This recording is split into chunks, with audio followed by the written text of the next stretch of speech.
Messi সর্বকালের সেরা কিনা সেটা নিয়ে অনেক তর্ক হয়েছে। এই তর্কের জবাবটা পাওয়া হয়ে গেছে 2022 বিশ্বকাপে। পিটার ডুরি বলেছিলেন, এ নিয়ে অনেক তর্ক থাকতে পারে, কিন্তু greatest of all time Lionel Messi. Lionel মেসির বয়স এখন 39, এটাই তার শেষ বিশ্বকাপ। অনেকেই ধারণা করেছিলেন মেসি তার প্রাইম টাইমটা হয়তো আগেই ফেলে এসেছেন, তিনি এখন ইন্টার মায়ামিতে খেলছেন, ইউরোপিয়ান ফুটবল থেকে অনেক দূরে। কিন্তু এটা লিওনেল মেসি, এবং সেটা তিনি এই বিশ্বকাপের 7 ম্যাচে আবারও প্রমাণ করলেন। গ্রুপ পর্বের প্রথম ম্যাচ থেকেই অবিশ্বাস্য ফর্মে মেসি, সেই ফর্মটা তিনি ধরে রেখেছেন সেমিফাইনাল পর্যন্ত। শেষ 2 ম্যাচে তিনি গোল পাননি, কিন্তু করেছেন মহামূল্যবান কিছু অ্যাসিস্ট। তো এই গ্রুপ পর্বের থেকে শুরু করে নকআউট পর্বের সেমিফাইনাল 7 ম্যাচের প্রতি ম্যাচেই গোলে অবদান ছিল মেসির। এখন পর্যন্ত তার গোল 8টি, অ্যাসিস্ট 3টি। তো এই অ্যাসিস্ট এবং গোলে তিনি কিন্তু সবাইকে ছাড়িয়ে গেছেন। লিওনেল মেসির আশেপাশে শুধু আছেন কিলিয়ান এমবাপ্পে আসলে তৃতীয় স্থান নির্ধারণী ম্যাচ খেলবেন। বেলিংহাম, কেইনও আছেন কাছাকাছি, তারাও আসলে তৃতীয় স্থান নির্ধারণী ম্যাচ খেলবে। তো অনেকেই বলছেন লিওনেল মেসি যেহেতু ফাইনালে উঠে গেছেন, গোল্ডেন বলটা খুব সম্ভবত তার হাতেই উঠছে, এবং এটা হলে রেকর্ড তৃতীয়বারের মতো গোল্ডেন বল পেতে যাচ্ছেন লিওনেল মেসি। আমরা সবাই জানি 2014 বিশ্বকাপে আর্জেন্টিনা হেরে গেলেও সেরা প্লেয়ার উঠেছিল আসলে মেসির হাতে। 2022 বিশ্বকাপে মেসি হয়েছেন সেরা প্লেয়ার, 2026 বিশ্বকাপে মেসির হাতেই উঠতে যাচ্ছে গোল্ডেন বল। তো ইতিহাসের প্রথম ফুটবলার হিসেবে 3বার এই অনন্য কীর্তি করবেন আসলে মেসি। তো ফাইনালটা আসলে কীরকম হবে সেটা এখনই বলা যাচ্ছে না, তবে মেসি আসলে যে ফর্মে আছেন স্পেনের বিপক্ষেও তার দিকেই সবচেয়ে বেশি নজর থাকবে। আমরা যদি ইংল্যান্ডের ম্যাচের দিকে আসি, ইংল্যান্ড কিন্তু লিড নিয়েছিল। গর্ডনের গোলে যখন ইংল্যান্ড লিড নেয় তখন কিন্তু অনেকেই ভেবেছেন যে এইবার হয়তো আর্জেন্টিনার কামব্যাক দিতে পারবে না, কারণ কেপ ভার্দে, মিশর, সুইজারল্যান্ড 3 ম্যাচে আর্জেন্টিনা যে কামব্যাক দিয়েছিল, অনেকেই বলেছিলেন তারা তুলনামূলকভাবে দুর্বল দল, র্যাঙ্কিংয়ের পিছনের সারির দল। আর্জেন্টিনার মতো উঁচু সারির ডিফেন্ডিং চ্যাম্পিয়নদের শেষ মুহূর্তে প্রেসিং তারা আসলে আর কন্ট্রোল করতে পারেনি, চাপে আসলে তারা ভেঙে পড়েছে। কিন্তু ইংল্যান্ড তো র্যাঙ্কিংয়ের অনেক উপরের দিকে দল, তারা এত এক্সপিরিয়েন্স দল, বিশ্বকাপের অন্যতম ফেভারিট তারা আসলে এগিয়ে গেলে আর্জেন্টিনার কামব্যাক দিতে পারবে না।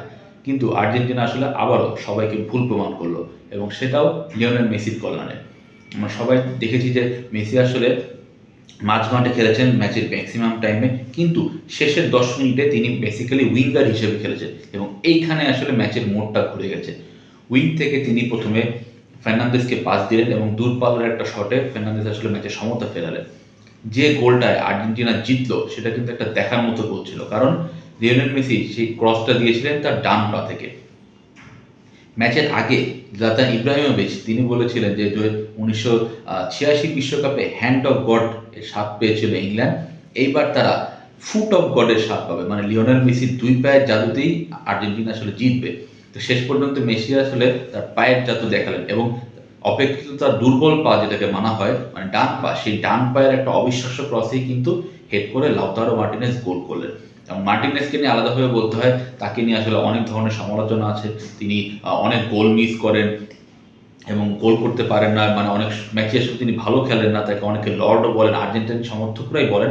কিন্তু এই লাউতারো মার্টিনেজ কিন্তু খুবই গুরুত্বপূর্ণ মোমেন্টে গোল এবং অ্যাসিস্ট করে দলকে আসলে একটা ভালো অবস্থানে নিয়ে যান। এটা কিন্তু আমরা আগের বিশ্বকাপেও দেখেছি, এই বিশ্বকাপ আমরা নকআউট পর্বে দেখলাম যে আগের ম্যাচেও তিনি দারুণ একটা অ্যাসিস্ট করেছেন, গোলও করেছেন, এবং বিশেষ করে ইংল্যান্ডের বিপক্ষে গুরুত্বপূর্ণ এই ম্যাচে তিনি যে হেডটা করলেন ডিফেন্ডারের উপর লাফিয়ে উঠে, সেটা কিন্তু একটা দেখার মতো ব্যাপার। তো ইংল্যান্ডের বিপক্ষে আর্জেন্টিনার এই জয়টা আসলে অবিশ্বাস্য একটা ম্যাচের চেয়েও কম ছিল না, কারণ ইংল্যান্ড শেষ 7 মিনিট আগ পর্যন্ত তারা এগিয়ে, সবাই ধারণা করছেন যে এবার হয়তো আর্জেন্টিনা বাদ পড়ে যাবে, কিন্তু আর্জেন্টিনা আসলে বরাবরের মধ্যে ঘুরে দাঁড়ালো, এবং তারা এটা প্রমাণ করলো তারা কেন আসলে চ্যাম্পিয়ন দল। ইংল্যান্ড কিন্তু গোল দেওয়ার পর আমরা যেটা সবাই দেখেছি, তারা একদম সবাই ডিফেন্সে নেমে গেছে, এটা কিন্তু অবাক করার মতো ব্যাপার ছিল যে তারা কেন 1 গোল দেওয়ার পর 11 জন প্লেয়ার ডিফেন্সে নেমে যাবে, তারা কেন তাদের স্বাভাবিক খেলাটা খেললেন না। গর্ডন আছেন, জুড বেলিংহাম, হ্যারি কেইন, তারা কেন আরও আক্রমণ করে আরেকটা গোল দেওয়ার চেষ্টা করলো না, এটাতে কিন্তু বেশ অবাক হয়েছে সবাই, এবং সমালোচনাও আসছে।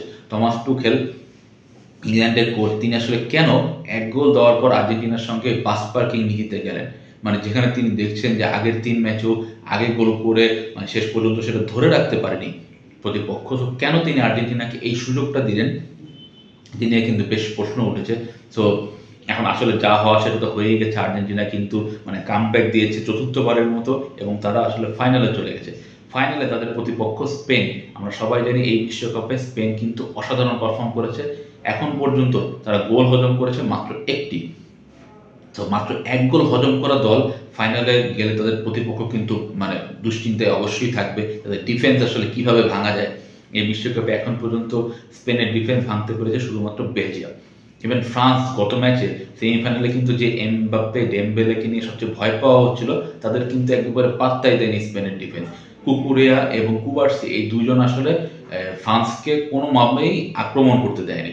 তো তারা কিন্তু মেসিকে আটকানোর জন্য সকল পরিকল্পনাই সাজাবেন, কিন্তু মেসি সকল পরিকল্পনাকে ভেস্তে দিতে পারেন। তো শেষ পর্যন্ত আসলে মেসি এবং তার ম্যাজিক দেখিয়ে টানা দ্বিতীয়বারের মতো বিশ্বকাপ জিততে পারেন কিনা সেটা এখন বড় প্রশ্ন। মেসি কিন্তু রেকর্ড টানা তৃতীয় বিশ্বকাপ ফাইনাল খেলতে যাচ্ছেন, এটা কিন্তু অনন্য একটা রেকর্ড। ব্রাজিলের লেজেন্ড কাফুর পর তিনিই প্রথম ফুটবলার যিনি ৩টি বিশ্বকাপ ফাইনালে খেলবেন। তো ইতালি এবং ব্রাজিল কিন্তু টানা ২ বার ওয়ার্ল্ড কাপ জেতার রেকর্ড আছে তাদের। এখন তৃতীয় দল হিসেবে আর্জেন্টিনা কি এই রেকর্ডটা ছুঁতে পারবে কিনা সেটার জন্য আমাদের রবিবার পর্যন্ত অপেক্ষা করতে হবে।